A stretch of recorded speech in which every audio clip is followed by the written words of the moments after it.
ayun, ayun. Oh. Oh, kita nyo kumikintab. Hindi po tilapia yan. Tingnan, makikita nyo naman ang ayungin. Ayan, oh, lumalapit na sila dito kasi nandito na lang yung pit sa harapan ko. Ayan, oh. Yung ayungin naman mga farmer,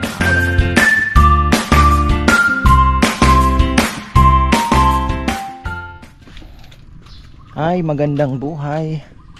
Update na naman tayo sa ating mga tilapia. Syempre araw-araw.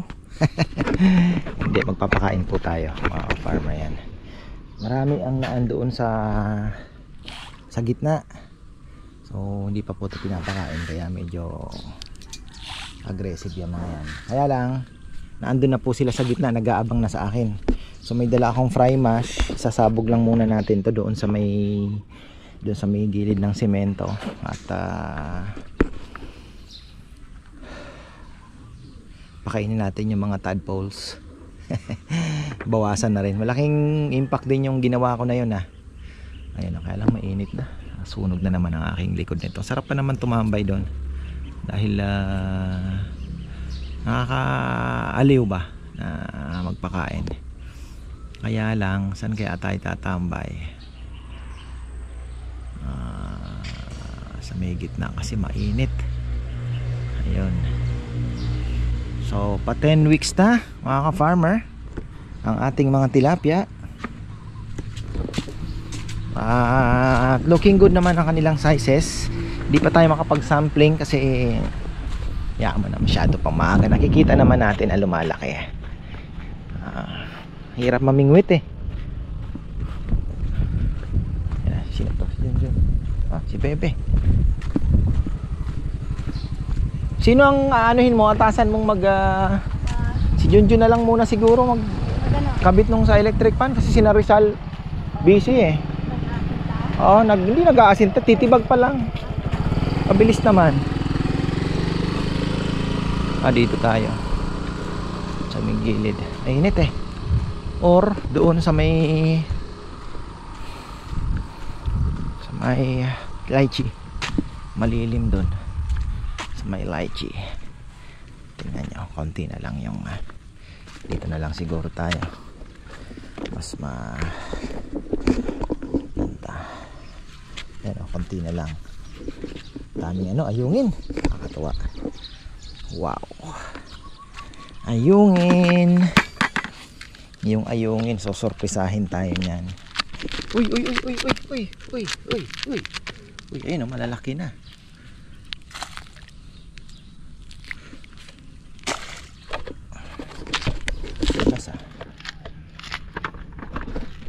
Mahirap tayo.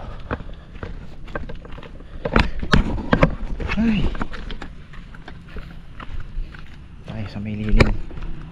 Hindi natin kayanin ng init mga ka-farmer. So init. Okay, dito tayo magpapakain.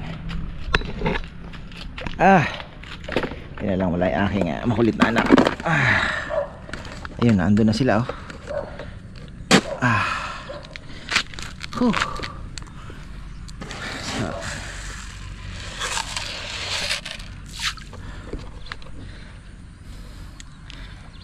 yung mga ayungin natin ay naman yan, masasanay na yan. Sana yan sa feeds, lalo na yung mga dito pinanganak. Ayun, ang dami. Kumusta na kaya yung nagdi-discourage sa akin lagi akong tinatawanan na magsasayang ka lang ng pera dyan. Nasaan na kaya yun?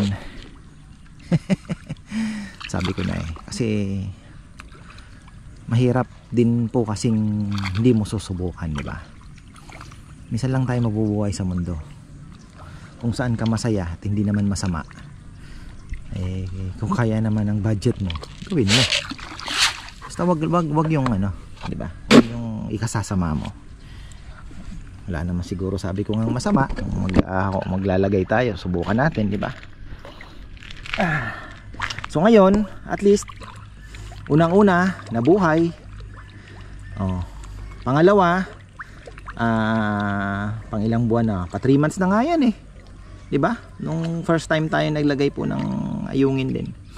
Tapos ngayon nakapag-produce pa tayo. So hindi ko makita yung logic nung may napanood kasi ako sa YouTube na dahil nga wala pang gaanong studies, parang pinag-aralan nila kung paano nila papararamihin yung ayungin. Napakabilis lang pala mga ka-farmer. Kaya pala sa Laguna Lake talagang napakarami nilang nakukuha. Kasi dito nga lang sa pond, tingnan nyo. Kung mag-aalaga ka nito,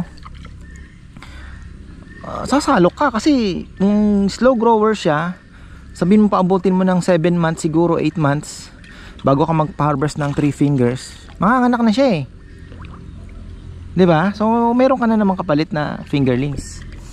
Ina-analyze ko kung kailangan siguro maliliit yung pond mo. Kung paano ka makakapag-alaga ng high density, siguro sa tank, 'di ba? Ayungin. So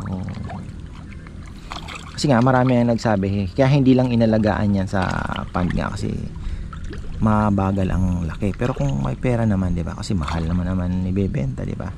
So sa 4 months magkano mo na ibebenta ang tilapia? Sabihin mo 6 months, 5 months mo din ang mga alagaan, 'di ba? Ang kilo is 100 minsan.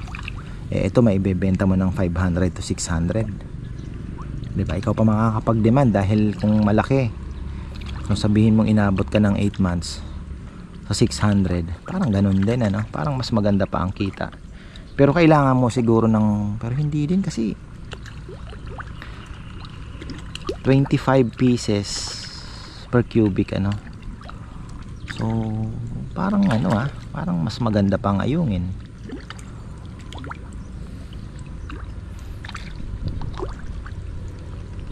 Ganda sarap panoorin mga kapatid. Mainit lang kasi doon kaya ayoko. Ayan na yung mga natin, dadamputin ko na naman yan para buwasan ang lintik ng mga tadpoles na yan. Laki nang nabawas ayan na sila, malaki na red tilapia natin. Wow, shoutout pala kay Kenneth Sanchez. Nakalimutan kong dalhin yung ating may message si Tito Charles Domingo, nagpapabati na happy birthday October 2 yung kanyang apo ata. Ayan, Tito, batiin na lang natin mamaya. So ayun, tapos syempre ang aking brother Maynard, October 2 din. Brother, magpapansit tayo. Papansit tayo, yung pansit bato. Meron na ako dyan ng pansit bato. Yan ang handa mo. May pansit bato ako dumating from Bicol. Ayun, special pansit yun, maliliit yun.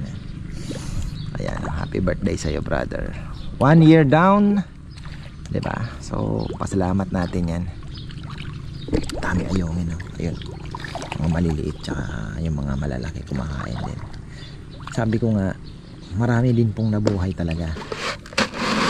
Nakita ko sila nang naghagis ako dito sa gitna. Dami pala ako. Dami pala. Kain lang kayo. Kahapon medyo na-delay yung nila dahil naubusan po ng, tapos kumain pa kami ni Bebe doon sa J-Mas pansiteria, kaya nakarating kami dito mag alas 5 mahigit na. May sasalukin tayong tadpole ayun kulay itim na yan.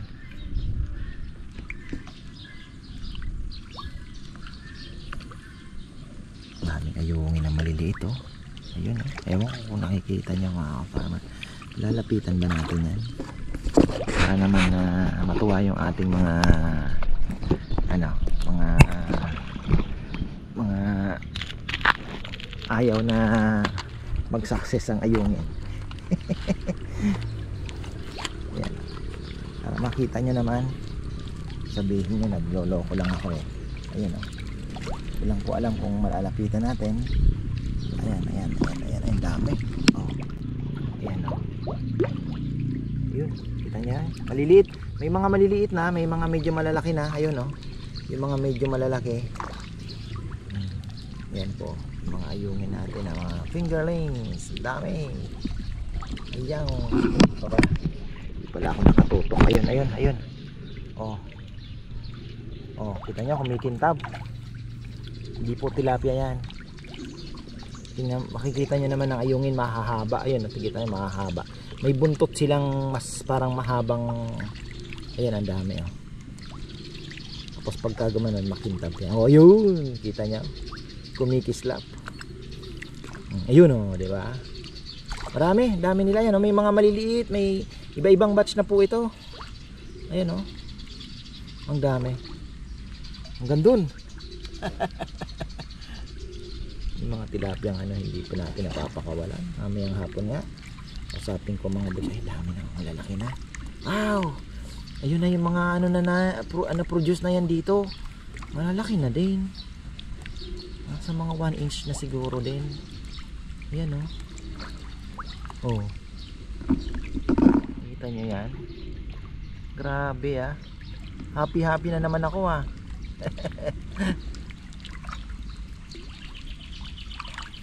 Ay, thank God. Salamat. Yun, ang dami. Yung mga maliliit naman to. Ito yung mga maliliit. Oh. Ay. Ano pa ba nga hanapin natin? Ayun oh, yung mga malalaki na. Ay, mga farmer ha. Baka sabihin nyo, puro lang ako kwento. Wala tayong ebidensya. So, ayan po yung ebidensya natin. Kitang kita ng mata. Oh. Dami yan.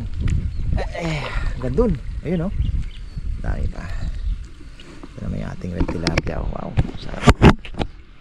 Sarap panoorin. Grower na po yan. At yung ating, dapat pala medyo inano ng konti ito. Ay, upuan ng konti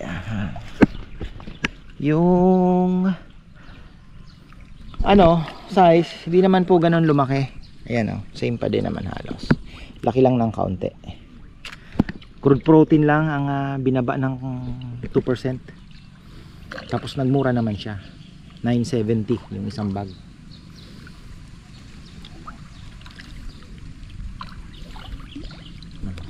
Bilis naman yan lalaki. Tingnan niyo po. Dahil naka-grower stage na sila. Nasa grower stage. Yan na yan. Talagang after siguro 1 month.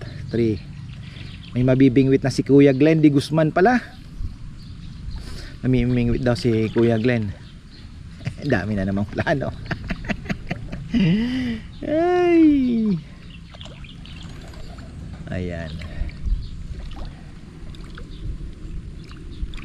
Papalinis ko yun dito. Mag-camping tayo dyan. Tent. Pwede na. May CR naman doon.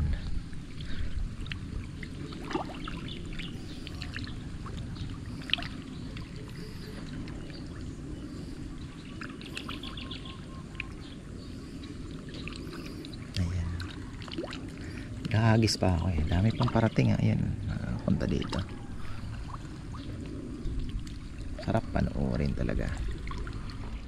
Ayan o, lumalapit na sila dito kasi nandito na lang yung pit sa harapan ko. Ayan o.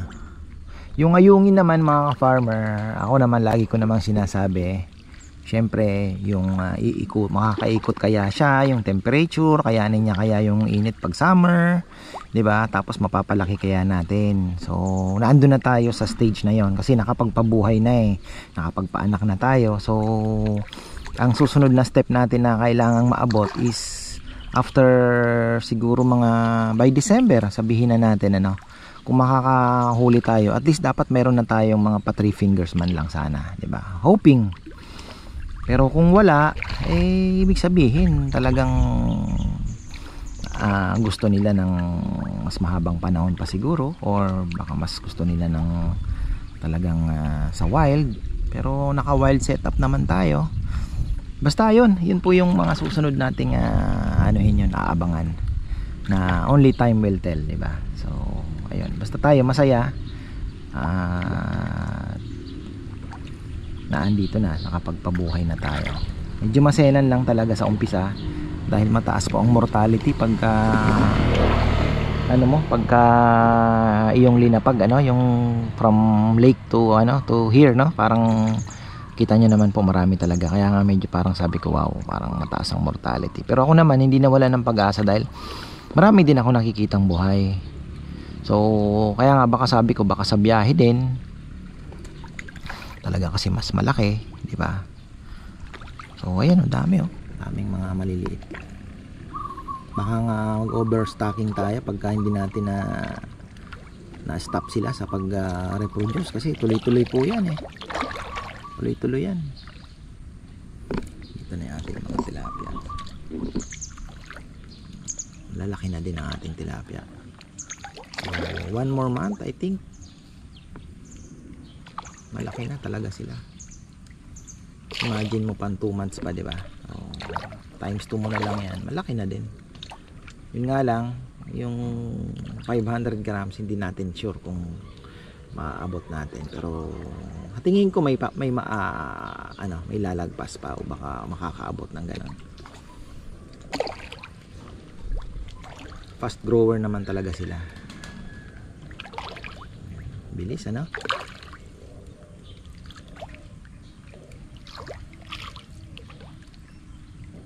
Kasi ito naman, dahil wala gaano dito sa Pilipinas niyan, sa ibang bansa po, pinapaabot yan ng mga half kilo mahigit. Ganun ang kanilang, kasi doon, fini-fillet nila mas malalaki talaga. Thailand at Vietnam, ang marami po daw nito. India, Egypt,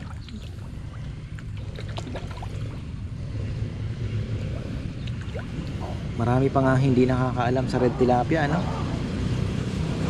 Nag red tilapia po ako, marami nag-message ka farmer, meron palang ganun. Tapos yun, ni-research po nila, meron nga, ano? So marami pa po ang hindi aware na mayroon palang red tilapia. Ito po ay Taiwan yata ang una nag nito nag-develop nito. Cross daw po ito ng Nile at Mozambique. Di ko alam, parehas naman itim yun, bakit nagpula? So ganun po ang istorya. Ayun, ang dami, malalaki. Malalaki na nila. Malalaki.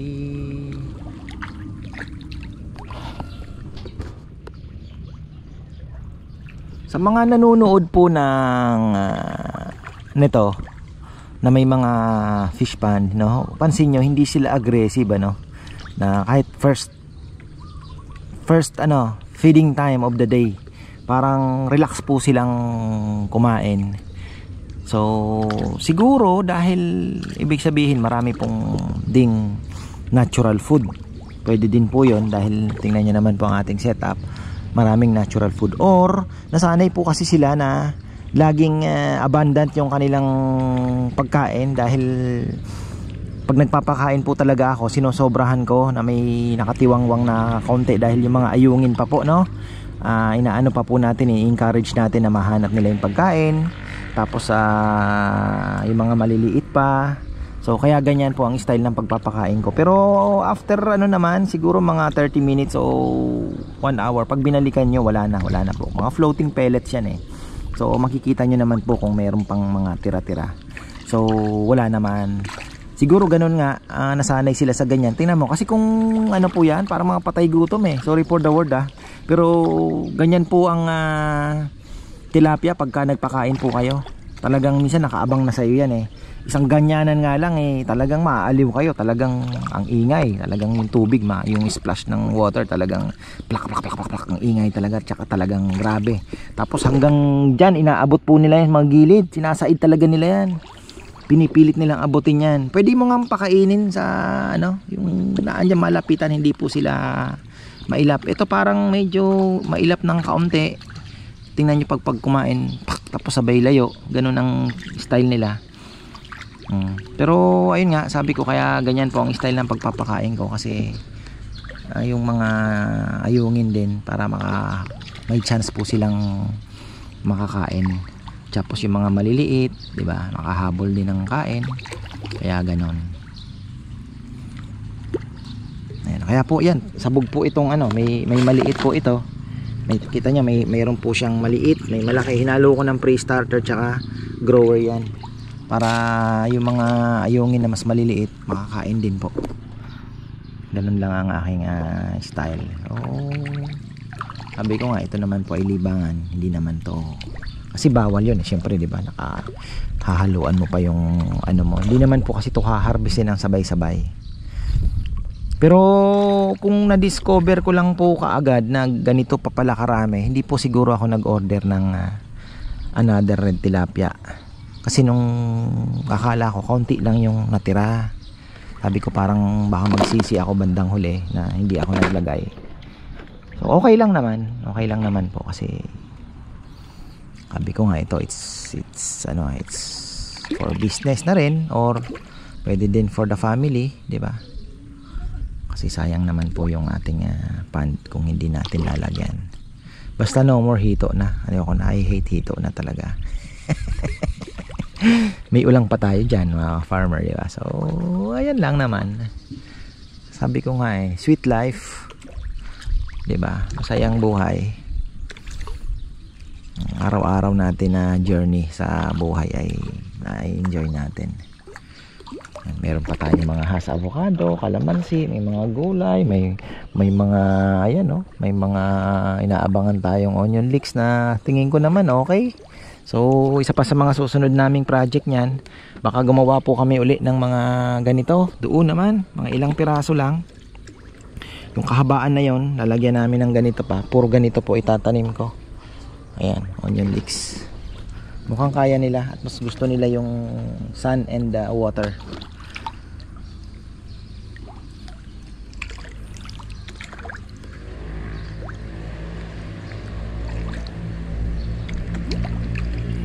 Yan o, lapit na kayo dito. Kain na kayo. Kinakain po nung iba yung sinabog natin na pre-starter doon sa semento. Lakas na nila no. Maririnig niya. Talagang lumaki na. Tilampsik.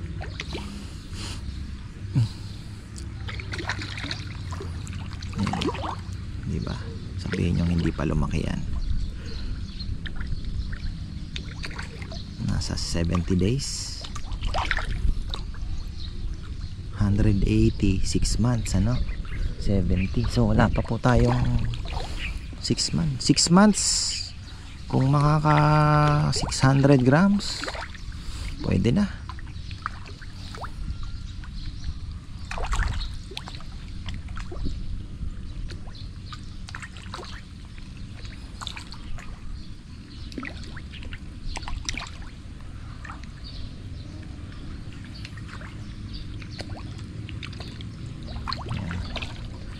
Papakain ulit tayo mamaya.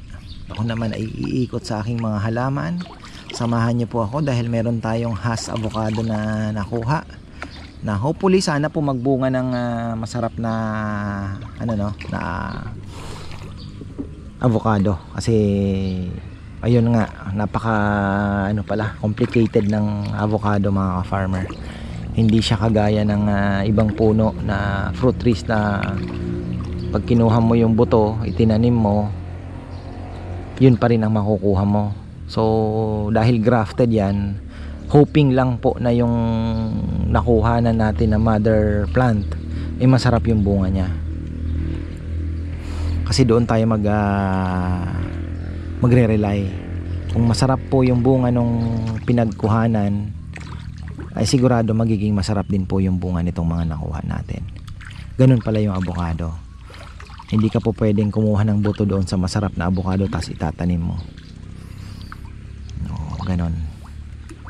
Sabagay, ito naman po ay mga air layered. So ibig sabihin from the mother plant din yan. Kahit air layered lang yan, parang grafted din naman. So ayun, yung mga naan doon ililipat namin. Kalilipat nga sana ngayong araw, kaya lang busy po kami ni Bebe. Ayun, naandun na yung iba baka bukas singit namin. Kailangan kasi yan mga 2 tao para at least pagka kinuha yung ilagay sa malaking seedling bag muna. Ang mamatay po kasi sobrang tubig doon sa may gilid. Ay, ayan, feeding time na naman tayo. At nakalimutan ko na naman, mamaya shoutout tayo. Shoutout pala kay Kuya Gilbert Cuevas. Ayan, Kuya Gilbert Cuevas, ka-farmer. At si Ate Alma syempre, and Cuevas family. Ayan, kumusta po kayo at hope to see you soon. Alam ko naman na mimiss yun na rin po dito. Ayan, may gulay kayong maiuuwi. Tayong papaya. So ayun, kain muna tayo mga ka-farmer. Grabe ang init. Tingnan nyo naman ang itsura ko. Hindi ko na kasi kayang tiisin sakit sa likod, sa batok. Pagka kaya kong yung init, ang problema si Bebe nagagalit sa akin pagka wala man lang daw akong protection. Pero dapat nag long sleeve tayo, pero hindi na rin. Ayun yung mga natin, no? Ayung innings. Mababa tayo para ihulog natin yung ating mga dami pa rin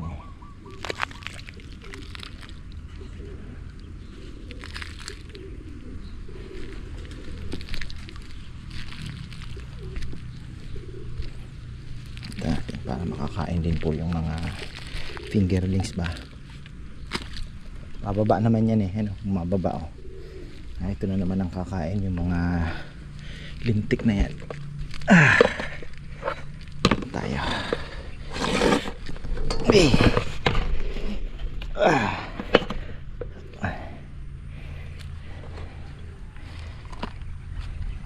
slow protection na maaasahan, walang sinabi ang gawa. Yan. Init na naman.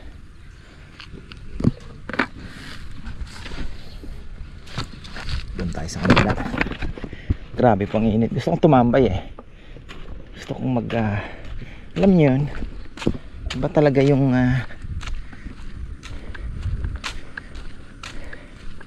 may lilim. Ayan. Ito tayo nagana ng ating Korean radish. Hindi gaano lumalaki, siguro slow talaga siya, medyo mabagal ba. Tingnan nyo nga naman, iniwan lang, meron naman pa pala to ang ating ito, ganda yung upuan pa ako.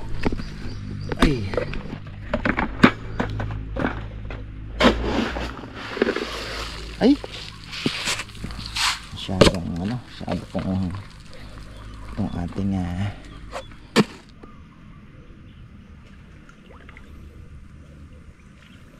3 times a day tayo nagpapakain for the meantime, dahil alas 9 hanggang alas 10, ngayon alauna, mamaya alas 4 hagis uli ako ng mga 3 scoop, 2 scoop.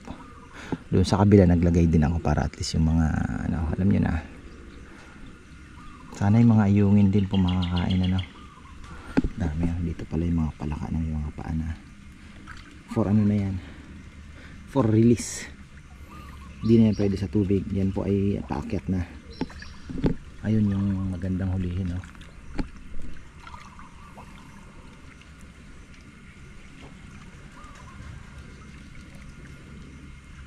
ayun na, antin yung feeds natin na isang hinawis sa gitna para yung mga ayungin yan makakain din.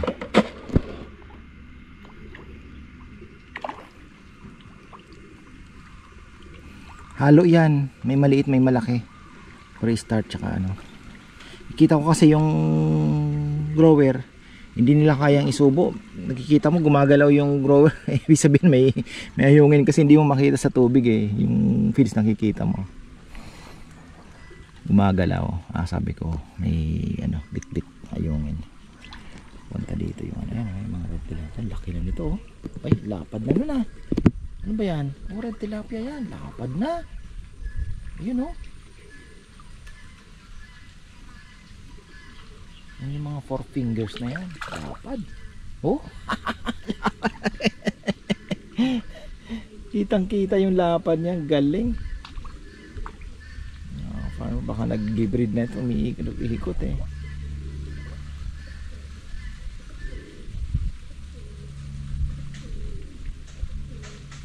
Oh. 6 months daw sabi nung yung problema natin, sobrang dami naman ng isda. Pag dumami yung mga red tilapia natin, mga maliliit, pwede tayong maghuli, magre-release tayo sa irrigation. Ganun din yung mga ayungin. Malay nyo magkaroon ng maraming ayungin dyan, di ba? Mabuhay natin yung mga ayungin ulit sa ilog-ilog. Dati daw marami, yun ang sabi nila, sa mga palayan nga daw meron eh. Laki na nun, ano? Gulat ako dun ah. Lapad eh.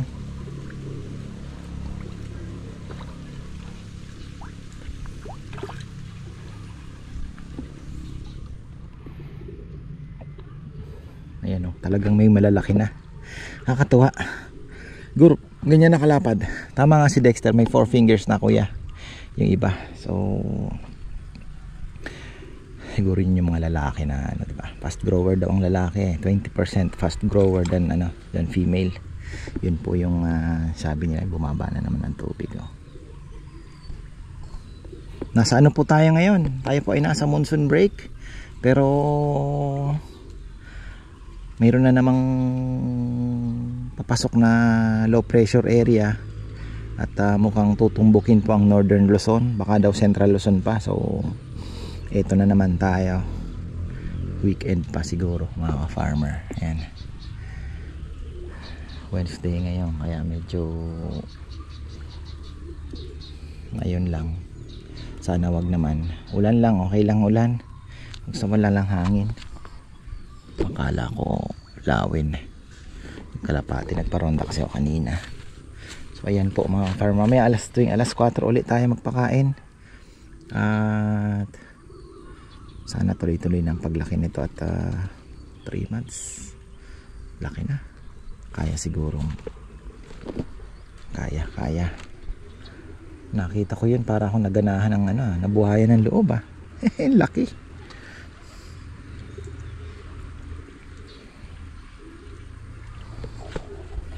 Na, bibuild up na yung ulap.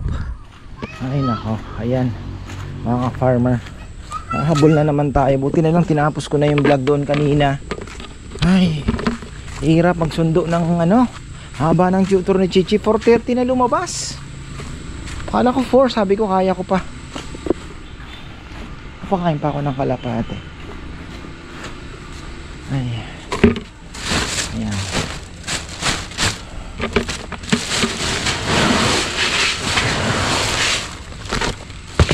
Huwag natin ng konting maliliit.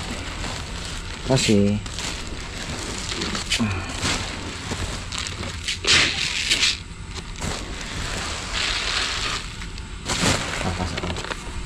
makita ko na ini. Oh, yan o. Problema na naman yata yung aming yung flush minsan dun sa room ni Nat.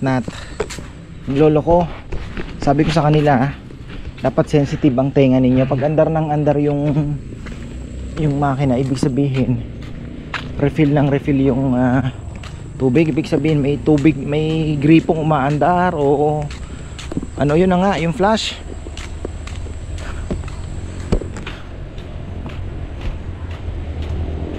Jom! Sabi mo kay Kongkong siya na magpakain kalapate. Kamo. Para puro pakain lang tayo ngayon pero gusto ko pong i-share sa inyo dahil nako, talaga naman ay matutuwa. Lapit na tayo mamingwit. Relax lang kayo. Lapit na tayo mamingwit guys. Lapit na.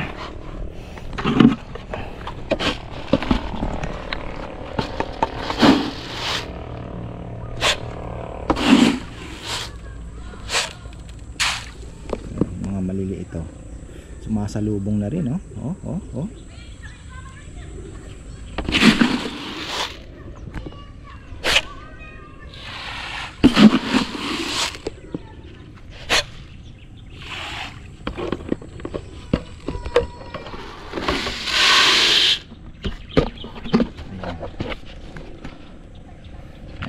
Flower horn yan flower horn yan. Naiwan na sila. busog yung mga tilapia natin, no? Yung mga taing nakalutang. Mahaba. Ayun, daming ano, ayungin, no? Ayun, tayo. Ayan sila. Ayan sila. Mga maliliit po kasi nahuhulog. Yung mga pre-starter nahuhulog. Ayan, oh, kinakain. At baka bukas pakawala na namin yung mga isda. Hapon na siguro pag pauwi na sila. Pakawala na namin yung mga maliliit kasi mas malaki na to po ito. Naiwan na yung mga maliliit doon. Ay, malapad na din mga ka-farmer yung ano, ayungin na ano, ha, malapad na. Wow, tutuwa naman ako sa ayungin. Alam nyo, may pera dito. Pag-aralan lang ng maigi. Pag-aralan lang po ng maigi, may pera dyan. May pera sa ayungin.